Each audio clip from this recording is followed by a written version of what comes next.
ago, I was talking to a young lady and I was telling her about the fact that abuse starts even before the marriage starts.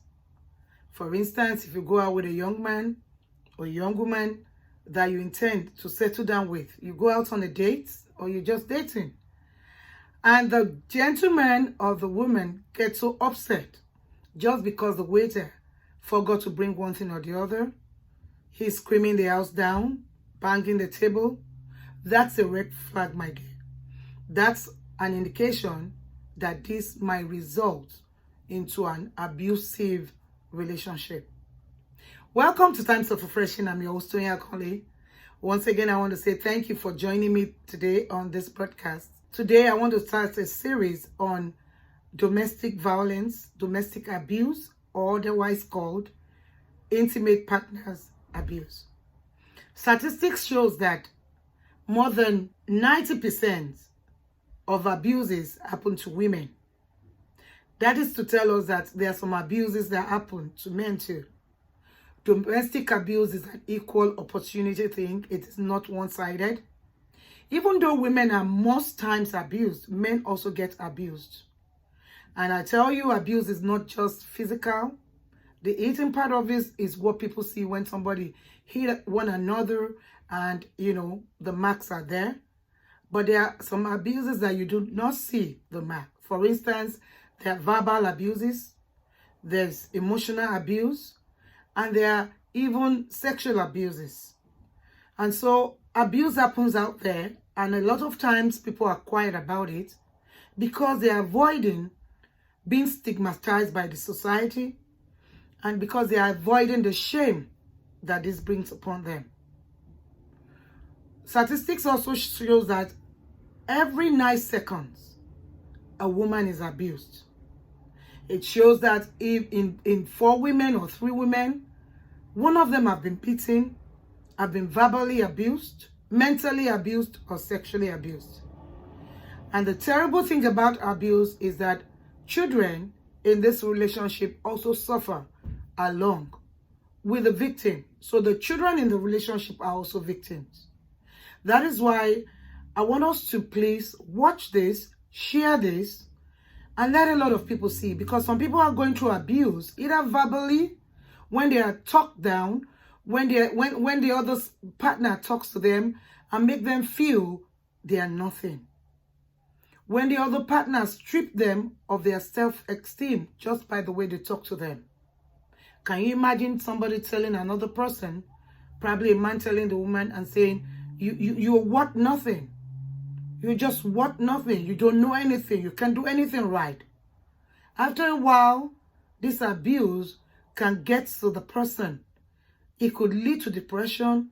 It could lead to a lot of things. And it could also lead to the woman or the victim taking action, and at the end of the day, really hurting the person that's been hurting her or him. So many people suffer in silence and they do not talk. And so many times when women are abused, the partner tries to make up for this abuse by buying them gifts, flowers, taking them out.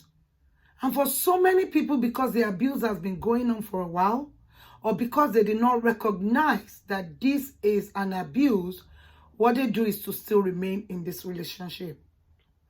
Let me tell you, if you're out there, if your husband, your partner, your wife beats you up or says such terrible things to you all the time, and at the end of the day, they take you out for dinner, they bring you flowers, they bring you chocolates and so many gifts, they are just trying to keep you there. One of the things you must know is that that is not going to solve it, because that guy is going to do it over and over again. That person is going to abuse you again. Abuse is just because the person that is abusing wants to have control. If you have somebody that is very possessive, you can't move, you can't have friends, you can even speak on your phone before the person, jumps on you and say, what are you doing? Who are you talking to? Gradually, that's abuse building up. It starts like that, and then it goes on and goes on until it gets out of hand. I know at least of one person who has been killed because the husband beats her all the time and tell her he's sorry. He actually comes crying. He brings gifts, he brings flowers, he brings love notes, sends her a lot of things to say, I love you, I'm sorry, and then she goes back until she was actually dead. Most times that is the end of abuse if it's not taken care of. And a lot of women also feel, or let me say even men, the victim feels it's their fault. Every time that person hits you, the person tells you, you make me do this. You make me do this. That is what the person is saying. And what happens is that people take that and feel it's never your fault. Arguments would ensue between a man and his wife, between partners, between people, but it's never your fault to be hit. No. Somebody should be able to calm down, tame their emotions, or walk away so that it doesn't get to the extent of abuse, either verbal, mental, sexual, whatever kind of abuse.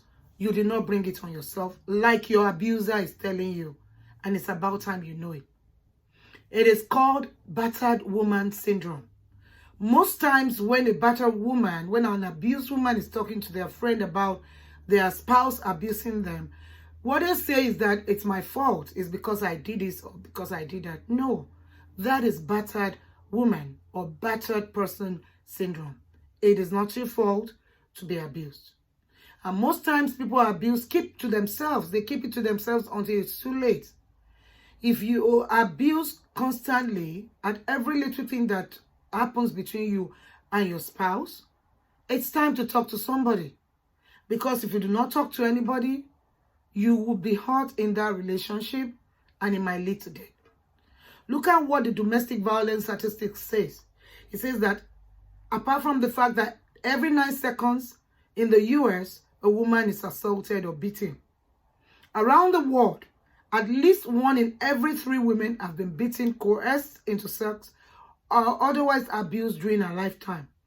Most often, the abuser is a member of a family, a spouse, family, friends, and things like that. Domestic violence is the leading cause of injury to women all over the world, more than any other thing. Like I said, children are also victims in this. And also, everyone that is abused have lost a lot of time, productive time. Because when people are abused, probably they are beaten, they are blue, black, they cannot go to work. They cannot go to the office. Some hide themselves some days because they don't want people to see the mark and call, the authorities on the abusers, who might be their husband or their partner, and they do not want that person to go to jail. Or they become sick or hospitalized, and so they lose a lot of productive time and they lose a lot of income. Financially, it affects people. Emotionally, it affects people. Physically, it also affects people. I just want to encourage you, abuse is not something to keep quiet about. I'm a pastor's wife and I'm a Christian. And I will tell you, if even you're a Christian or a pastor's wife, if your husband is abusing you physically, mentally, verbally, you need to talk to him. Or if that does not work, then talk to somebody that is like a mentor, a guide in both your lives. So somebody that can talk to him or his own mentor. If you have tried severally to talk to him about it or talk to her about it and it's not yielding anything, it's time to take it to somebody who can actually sit both of you down or sit the man or the woman down, the abuser, and talk to the person so that a change can come. And if it still keep going on so that you don't lose your life in that relationship, it's time to call the authorities. Because if you don't do that, everybody is going to say, okay, members of the church will say, oh, you're a very good woman, you're a very good man, you didn't want to expose your family issue, but you might be dead when they're saying that. And so you need to take steps to make sure that this abuse stops. I'm very passionate about this, and I know last month a lot of people talked about it. But I know that a lot of people also keep quiet about this. But I stand with you in prayers, and I want to encourage you. Be strong about it. If you are going through domestic violence, domestic abuse, talk to somebody about it. And also pray. Next time on Times of Refreshing, it's going to be live. Please don't miss it. Get people to watch it. Watch this, like it, share it, and make sure somebody that needs this sees this. Until next time, I'm your host, Toyin. Hoping to see you. Have a wonderful time. God bless you. Bye-bye.